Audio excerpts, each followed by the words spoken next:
Joey, welcome to the podcast. It's so great to have you on finally. Angela, I've been waiting for this moment. I'm so glad to be here. Glad I was worthy enough to come on the show Oh and my chat gosh. with your audience. Stop it. Stop it. When we were chatting about this, it was my honor. So, thank you for being here. I just want to give a little bit of a background on you. I'm going to let you give us your story, but Joey is first and foremost one of my favorite HR influencers. I've been following him for probably longer than he knows. Uh, so, certainly look to you for your knowledge in HR. You're always spitting some knowledge, dropping some gems, all the above. But also, you have your own firm. You have your company called Jumpstart HR, which I know has been around for before it was cool, right? Like a decade or so ago, you launched this business, and so Yeah. I'd love to hear more about that. But tell us a little bit more about you too. Yeah. And again, thanks so much for having me. I feel like this conversation is just going to be two old friends who've caught up after much overdue, time away. But I'm Joey. I founded my company 12 years ago. So that was 2011. Definitely back before HR was hot, was in, was sexy, was a thing. Mm, Some might argue it may not be yet still, but it's still an important aspect of keeping this thing we call Earth moving forward and keeping people happy and excited about what they do and how they leave an impact on the world. My mm. origin story as an HR pro is probably similar to a lot of HR pros. I mean, I don't think anyone is in middle school or high school, sitting in career day and it's like, oh my God, I can't wait to be an HR pro, right? Like, Not yet, not yet. It's gonna not happen yet. this year. Yes, but life happens, and so I think in high school going into college, I was an athlete. I was a track athlete, so Mm, really good relationship with my coach. My coach was the health teacher, athletic trainer, athletic director at our school. And I was like, man, you know what? This guy has left such a huge impact on my life, and I love sports. I kind of want to be an athletic trainer or a sports medicine doctor, right? I love helping mm, people. I love athletics. I love seeing people reach the highest heights of performance that they can. And so, I went down that path. I was an exercise science major in undergrad. I went to University of Maryland, College Park. So we call it kinesiology there because we're fancy. Um, so fancy. but somewhere around my junior year, I realized like, first of all, chemistry is not my thing. I'm not a fan. I hate it. So Mm, there's no way you're gonna ask me to do bioorganic chemistry and all those other hoops you have to jump through in the medical field before you start practicing. And then I also realized like I don't want to be taping up athletes for the rest of my life. I don't want to be 40, 50, 60 out on the field away from a family. I mm. knew I wanted to travel, help people win, but someone said, "Hey, you should think about HR." And I was like, "Oh, okay, that's cool. Well, what is that?" Because Interesting. Wow. yeah, Yeah. so because in college you don't really, if you're working a job, you don't meet with HR. You meet with whoever your boss is, and maybe you Mm. fill out an application, do an interview, and then your checks just mysteriously hit direct deposit, right? So I didn't know there was an inner working behind all of that. But I did know in college, like my junior and senior year, I was temping in DC. I would take like summer jobs in the city, making $20 an hour in the air Mm. conditioning when my friends were out at the amusement parks making like 750 wearing Hawaiian shirts, All in the right. heat.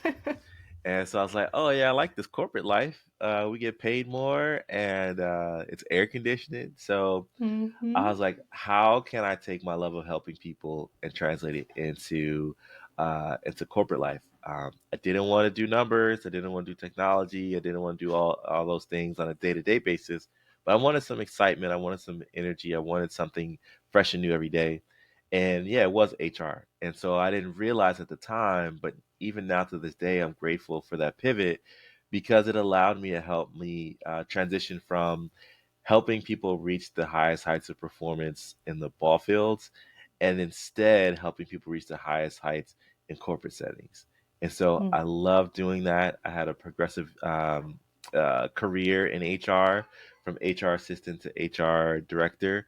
And now I said I wanted to start my own thing. So we provide HR for small businesses and startups. We help companies that don't have HR yet, but have HR issues. And so there's a lot of them. And so our mission is just to go and help as many of them have great company, stay in business, grow, and make a difference in the world. So that's my HR origin story. I love that. See, y'all, HR can be cool. We just Yes, proved it today. yes, it's And official. yes, I am looking forward to attending all of your career fairs, and Joey is too, to talk about HR Yep. because it's going to be, I think, a field that, first of all, we need innovation in Hmm. desperately. Yeah. I don't consider myself an HR person, but I've had a career in HR. Yeah. The work that we do is with people. So yeah, tell us, because I think you've already answered my question about your impact. Hmm. So thank you for that. Thank you for weaving that in. But given that you work in HR, you've been kind of seeped in the trends. You've been probably supporting businesses through things like COVID, the social unrest, the injustice that we've been facing for decades and centuries, but has kind of bubbled Yeah. to the surface. What are some of the things that you're seeing with some of the small businesses that you work with? Wow. So I think if we could even just go back a little bit about you said this was Mhm. a casual, chill conversation. It is absolutely. Get your coffee, It, grab a it coffee, cozy in. yeah. So it's funny you mentioned kind of the ebbs and flows and cycles and seasons of performing HR and the different external factors that have kind of made us question why we do what we do at work. And it has been interesting to steward these businesses through those changes. I think in 2011, that was the whole big time where people wanted to do more with less, right? We were Hmm. coming out of the recession. Companies were trying to stay lean.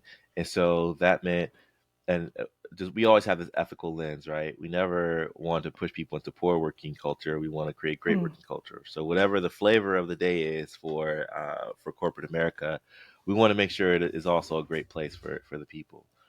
So back then it was, do more with less, right? Scale down. One FTE is doing one and a half or two jobs, right? Hmm. So our goal back then was really how do you create policies and workforce distribution and systems in place to help people manage work at scale. I think another big thing that came up was definitely um, various um, racial issues and concerns, whether it be with police brutality or just the clashes that we still have to this day between different ethnicities, and so that has helped shift the cruise ship. I always say big change is like turning a cruise ship. It's like bit by bit um, shifted for people to realize like yes disparity still exists in America and it shows up in different ways. Every year unfortunately we celebrate air quotes on celebrate because it's not a good thing. We Hmm. recognize the pay gaps, right? So Hmm. Women's International Day of Pay, Black Women's International Day of Pay, Hispanic Women's International Day of Pay, and realizing that there's so much disparity still. Um, so now we're in this season of stewarding companies through pay equity. We're Hmm. stewarding companies through diversity, equity, inclusion, and belonging, and making it more than a talking point or a checkpoint, but really something that's integrated into their strategy and quite frankly, hiring and keeping really good people because, as we know, it's been a season where it's been the Great Resignation that's turned into the Great Regret. That's turned into all Hmm. these other buzzwords and catchphrases that we've come up with along the way. But all of that, I guess, to double down on, like HR is exciting, and HR is what keeps HR is the glue that keeps an organization together, and if it's a messy organization, it's going to be messy glue. But if it's a Hmm. nice, well-run organization, then it'll bond well for a reason. So I hope that kind of answered the question. I know we veered to look back a little bit, but as far as impact goes, for me, it's simple. I want people more excited about Monday than they are about Friday. And what I Hmm. mean by that is getting excited about going to work, getting excited about spending time 8 hours a day, some folks nine, some folks 10 hours a day at this place that you have to go there because it pays your bills. But why can't you also enjoy it? And why can't employers want it to be enjoyable? And so that's my main mission, whether that shows up through the work of HR tech or small business consulting or being a thought leader in the space. People should enjoy their jobs. I don't think that's a tough thing to ask for. We seek enjoyment in everything else. Why can't we seek enjoyment from our employment? That's my mission. I love it. I love it. And our missions are very well aligned there when it comes to enriching the people you employ and how we do that. And so you mentioned HR tech, Hmm. which I think is another, just if we're talking about looking forward, but also we're just looking around currently at what's happening in this in every space, including HR. One of the things I've had my eye open for is this thing called Chat GPT. And Never heard it's of it. something that never heard of it. What's that? The reason why I'm so intrigued by it is because, look, one of the things we know about people in workplaces is usually people just want their leaders to get out of their way and to create better ways of doing work, right? That is one of the, in addition to a lot of other things that enrich people within the workplace. But I'm intrigued with ChatGPT because it provides another tool, technology to potentially make people's jobs easier, Hmm. and to leverage AI and all the things, all the best things around AI. So first, before I go down a rabbit hole, you are probably more well versed with how this impacts the world of HR and people at work. So tell Yeah. us a little bit about that. Okay, so let's I always like starting with common ground and shared definitions. So Mm-hmm. ChatGPT is a new tool that is open source, which means it's free today. They do have a paid plan, they do have some other things for business. But if you were on this pod and you're like, oh, I'm curious, you could go to the ChatGPT website, sign up for a profile, and start playing around. Um, what it is it's a search engine that actually will produce the queries or the searches that you're asking for, not in a way that traditional search guides you to resources. ChatGPT guides you to the actual solution. So you could ask ChatGPT, "Hey, write a rap song about social responsibility at work, and make it in the theme of Angela. What's your favorite? What's your favorite rapper? Do you have a favorite rapper? Oh my gosh. I'm gonna like go old school, I feel like. I'm gonna say Go T for it. Pain. Say T Pain. T-Pain. All right, so you could do it. You Yes. could say, "Hey, create a T-Pain inspired rap song for Social Responsibility at Work podcast," and in like 15 seconds, it'll have this full three verses, two choruses, one hook and bridge song that it just made by sourcing what exists out there in the world and then producing an answer. And that answer that ChatGPT produces is typically um, it's not plagiarized. Like it's authentic, it's original, it's new. So if that scares you or excites you, both answers are true because it has far-reaching implications for not only just HR and HR tech, but recently they've actually created the backdoor channels. They're called API, but the back channels for more apps to talk to the program and use the program.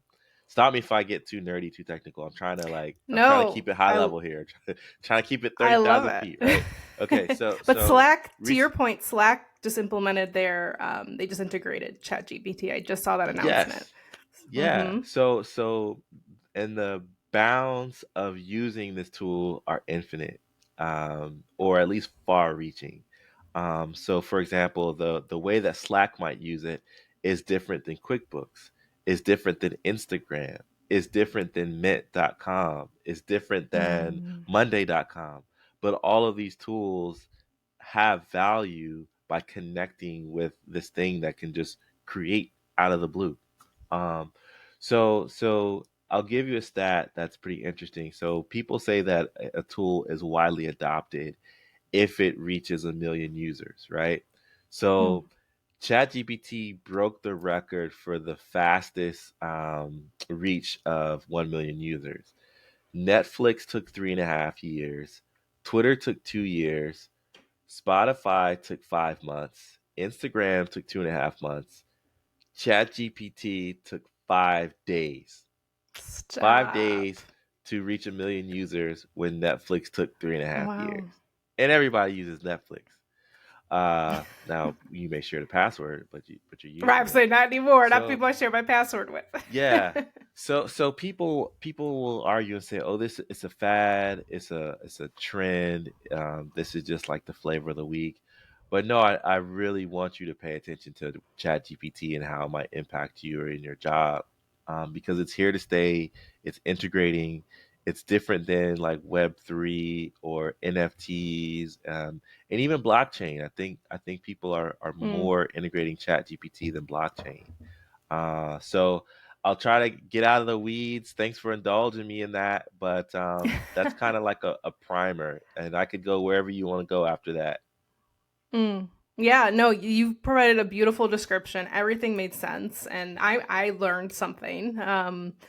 And I love this idea of it's a way to search, but it's providing a solution and Yep. kind of almost like a product. Because if I think about the way that I've been using it, for example, Hmm.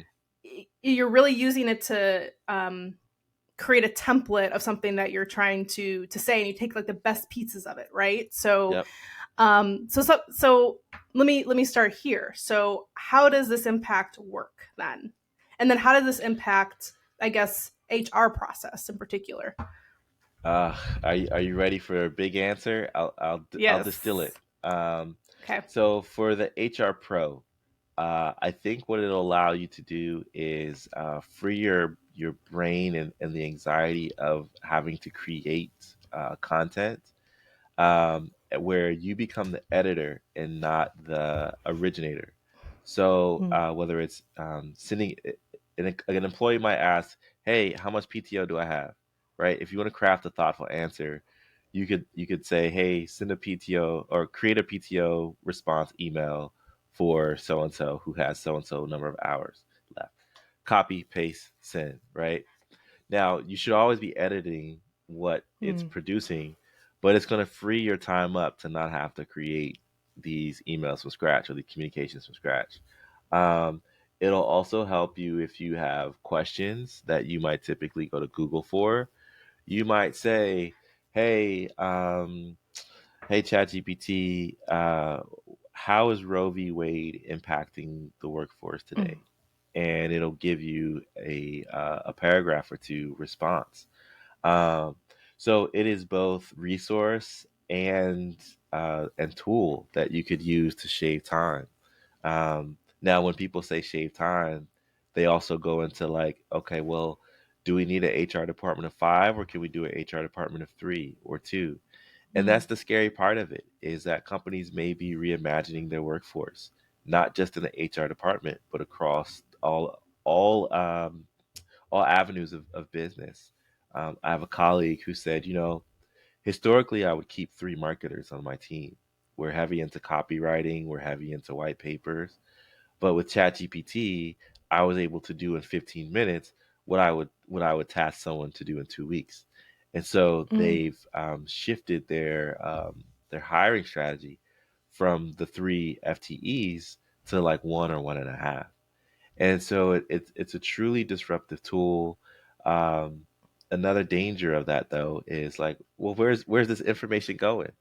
So you've Mm-hmm. got to think from a confidentiality standpoint. Who are you really sharing this information with? I was interviewed by a reporter, and I was like, if Wells Fargo has an HR pro that's like, I need to write a layoff letter, right? Who is seeing that on the other end, and who might be tipped off that Wells Fargo might start doing layoffs, right? Mm-hmm. So it's a new tool. There are pros, there are challenges, there's risks, there's opportunity. But the long and short of it is get to know it, start using it, and Mm. then figure out where the future will take it. Yeah, well, you mentioned the dangerous side of it, and I would love to, because with these things, I'm looking at both sides. Like two things can be true at once. Like this is a very Yep. powerful tool, and like I teach graduate students, and one of the first things I said the first day of class was, "Be resourceful. You are allowed to use Mhm. ChatGPT. Like it is a tool. It's a reality, just like Google was for us, right? When we Yep. were, that was probably a concern at some point. Like, well, how are people going to get information? We're not going to use encyclopedias anymore. Some people are going to be listening to this and not even know what an encyclopedia is. So, yes, it's a tool, it's a reality of how we get information. One of the things that concerns me the most is around this idea of the information, right? So, I know you and I were talking about this, and that we know that AI can be biased, just like the Mhm. humans that created the information and where the AI is harvesting the information. So, what are your Yep. thoughts on that, just from a bias perspective? Like, let's say, for example, I said, ChatGPT, develop a job description for a role, Mhm. and then I read through that and I realize, like, oh, does this really need a college degree, or is it getting information that may cause me to reduce my pipeline of that position or use biased language? So, what are your thoughts on that?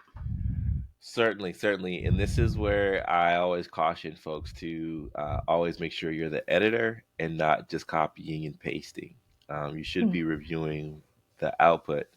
And I think you mentioned disparity from like the job description standpoint, and this is true because I think that a person who isn't trained in search, whether it be mm, Boolean, or whether it's like really figure out how to drill down to get exactly what you want, the average person is probably going to put a request into ChatGPT and get a complex document that's maybe anywhere from 20 to 40% truly what you want.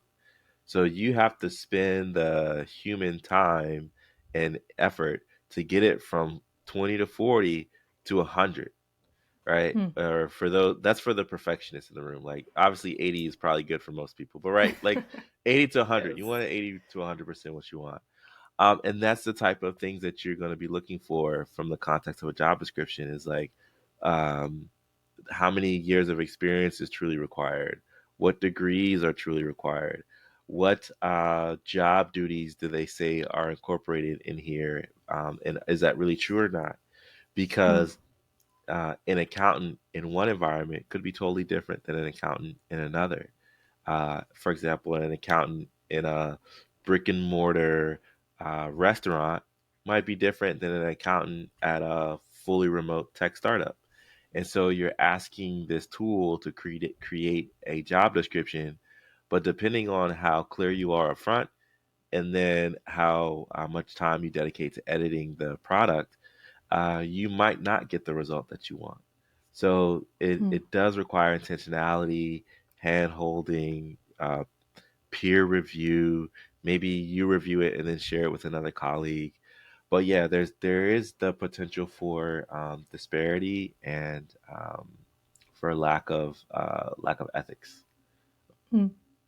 So, what do you envision the organization's role and responsibility is going to be around, I guess, skill building around ChatGPT? Just like any other tool we introduce to an organization, do you have any hypotheses on that? I do. I think for the past couple of years, I've been saying every role is a tech role. And I Mm, think that ChatGPT just makes that all the more abundantly clear, which is scary because there's some folks in the world who make a lot of good money and some who don't, but who may have flip phones and no access to internet at home and may live in mm, areas that are uh, that lack like really good internet, lack Wi-Fi. mm-hmm, So the disparity can just continue to separate those who have and those who have not. Um, but it's going to require employers to really have an ethical statement on their use of technology. So whether that means their means for using technology as a means to evaluate employment changes, whether it's hiring, firing, promotions, uh, ethical stand on how to use it with responsibly retaining headcount. So you're not just like laying off a bunch of folks because a tool can do something. Mm, And I think that it's going to require us to treat ChatGPT or similar tools as a skill that everyone should learn how to utilize and utilize responsibly. Because um, if you can't utilize it, but then the world is requiring it, you become outdated pretty quickly. And so mm. everyone, I think, should be paying attention to how to get the most out of search and then an ethical way of using ChatGPT. Awesome. Well, gosh, I mean, we could probably dig really deep into this topic and some of its uses, but what I'm hearing is ChatGPT is not a trend. It's something that is probably likely to stay. It has a massive impact and implication for work and how we work and how we're resourceful. It's also kind of clear to me that you still need human skill and discernment when it comes to Hmm. ChatGPT. Just like any other technology, it is a tool. It's a piece of the pie. It's not the end all be all. So robots are not taking our jobs necessarily, but organizations will be rethinking what this means from a content perspective and Yeah. how we can maybe elevate people's roles, right? I like to think about it like that because you talk about HR, and I know a lot of HR people are wanting to do more strategic work and they have the Hmm. ability and the capacity for that. So a tool like this could really move forward industries or move forward fields of study or practice. So that's Yeah. exciting. And then there's Yeah. some potential dangerous parts around if we're not managing it well, like ethics and bias, which we know is just pretty prominent in AI overall. So I love this conversation. I feel like we need to Yeah. like check in maybe in a few months to see like it's probably going to be Shoot. a million A few miles away days. from what we talked about today. Yes. I mean, Exactly. to think of where this has all evolved in just a few short months. So I think the public release of ChatGPT was like November 2022. So it's still Hmm. relatively a new tool. So from November until March 23, now we have businesses can create their APIs for it. Um, Even in February, they had released their like $20 a month paid plan. Um, they're moving fast. It's a moving train. Um, Hmm. we're gonna have to pay attention to the government and Okay. what rules and regulations and guidelines they recommend for the effective use of AI in the workplace. Those conversations are actively happening, but as we know, government sometimes it plays catch up.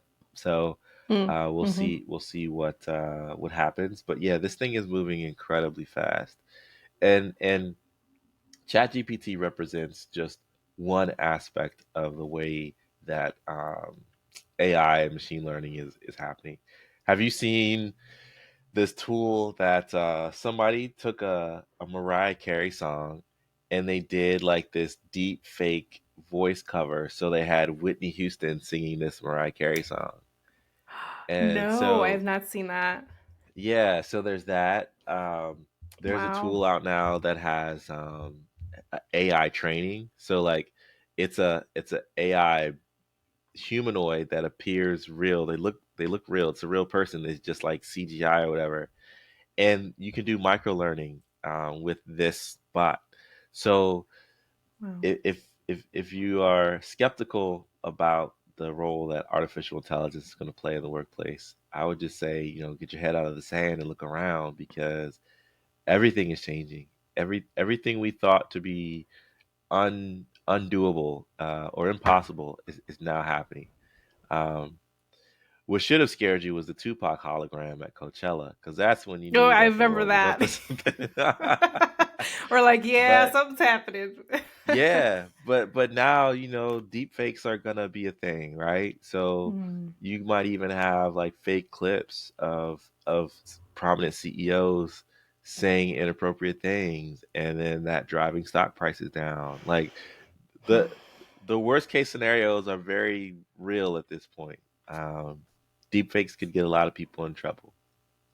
Mm. So, Yeah, at some point we'll have to have a legal expert maybe join the podcast if you know anybody, because oh I'm yeah. really curious about the legal implications too of this. You were talking about plagiarism before, but Mhm. like intellectual property and how that works, and you mentioned even the method of typing in the question, where that goes and how that manifests. So um, definitely another conversation happening between you and I, Joey, and then maybe we'll bring in a legal expert to kind of explore this a bit more.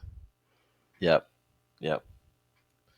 Love it, love it. Well, Joey, I want to thank you so much for taking the time. I just really appreciate your insights and your futurist thinking around HR. I consider you, one of the most innovative HR folks who are out there, speaking on some of the things we should be thinking about. I know your business supports organizations through this type of change. So Mhm. tell us a little bit about what you all are working on, some of the things, some of the ways that people can work with you, and where to find you Yeah. too.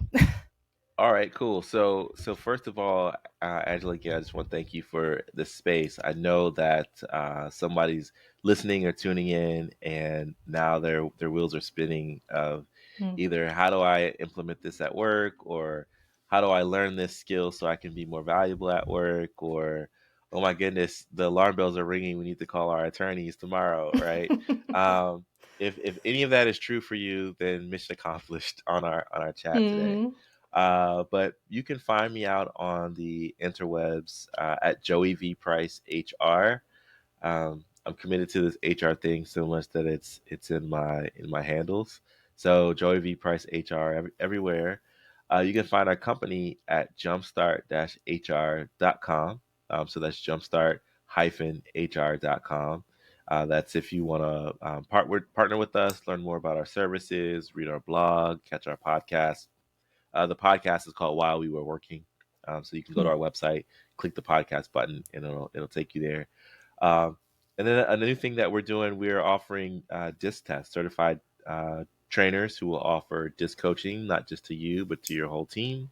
Because it's not enough to learn about how you communicate, but you want to learn how your team communicates as well. And so, if you're of interest, we'll do a 25% discount for Angela's crew. Um, Awesome. We'll do promo code social, all caps, and we'll do 25% off if you are interested in our disc assessment for yourself and your team. And we'll give Angela the link to of where to buy it from. But that's what we're doing. We're a minority business enterprise, so we work with companies big and small, and yeah, again, just thank you for this time. Got to chill, sip coffee, catch up with the old friend, and I know this won't be our last convo for sure. Absolutely. Joey, so appreciate you. Thank you for being on. Thanks for the work that you do. And I'm sure we'll be back soon. All right, thank you.